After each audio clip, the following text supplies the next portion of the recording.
waxaan u soo dukaamaysi tagnay gobolka Banaadir waxaan dhexdiisa joognaa waa gobolka Banaadir magaalada madaxda Muqdisho waxaan aad ugu faraxsanahay gabdhihii Soomaaliyeed oo dhaqankii Soomaaliyeed oo la yaqaanay in la ku soo koriyo dib u soo celiyay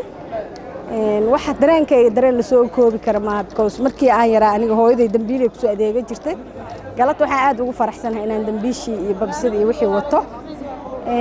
mideeda kale waxaan rabaa inaan ku garab istaago gabdhaha Soomaaliyeed gadintooda waxna uga iibsado kuna dhiiri galiyo marka waxaan jeclaan lahaa in Soomaalidu ay dhaqankeeda ka tagin because culture-ka wax ajiib ah waaye anaga shaqo qoriyo lagu shalaysi jiray iyo dambiilihii aan ku adeega jirnay iyo kulli waa dhiilihii iyo shay kasta oo qurbaha looga keen dibadaha akis shay kasta oo shaygaas waa u yaala mana u maleynaa wax dibadda laga keen inuu ku jiro wax kasta waxa laga sameeyay wax dalka hooyo ka baxa waxa laga qoro wax dalka hooyo ka baxa waxa galabta waxaan joognaa wax Soomaaliya ay leedahay